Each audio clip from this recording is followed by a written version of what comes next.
meatballs. So I have a pound of pork and a pound of ground beef. And to this, I have been soaking bread in milk for my breadcrumbs because I have this bread left over and I thought I should use it. Just put it all in, and even the milk can go right in. You can do this with water as well, but I did it with milk. And you just put it in. I'm gonna be mixing it. And then I'm gonna add some cheese. I can't give you exact, but like maybe a half a cup. Some garlic salt, because I like garlic salt in my meatballs. And because they're Grandma Ebby, because I'm gonna add some raisins to mine. I don't know if anybody else did raisins in their meatballs, but only Grandma Ebby from Sicily did, not Grandma Ferrante from Naples. So all my Italians out there, like, let me know. I don't know if you grew up with, there were always a toothpick in the meatballs that had the raisins. So I'm gonna make some with raisins and some without. And now I'm gonna mix all of this together so you cannot see the bread. Let me start, and then I'm gonna use my hands that are clean. Let me start. I have to add 2 eggs, sorry. So this is what it looks like all mixed in with the 2 eggs, the bread.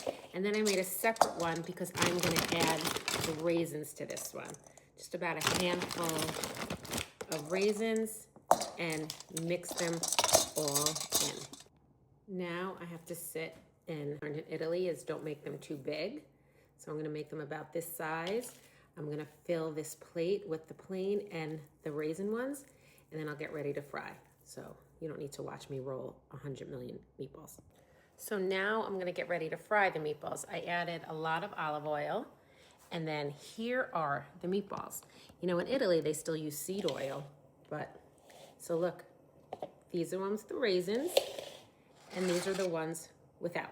So I'm gonna fry them a little bit and then put them in the gravy to finish cooking. A few I will fry through because my kids like to eat them on the plate. So this is about the color. I'm gonna get both sides. They're still raw inside, and then I'm gonna put them in my gravy, which is another whole segment. So I'm gonna plop some in. Here's the one with the raisins. I love doing the raisins because I feel like I was the only family that had meatballs with raisins. I don't know, but I love that sweetness that it gives. It's so yummy, even when it's added to the gravy, because sometimes with the gravy, you know, you put in some sugar. So this raisin just gives it that sweetness.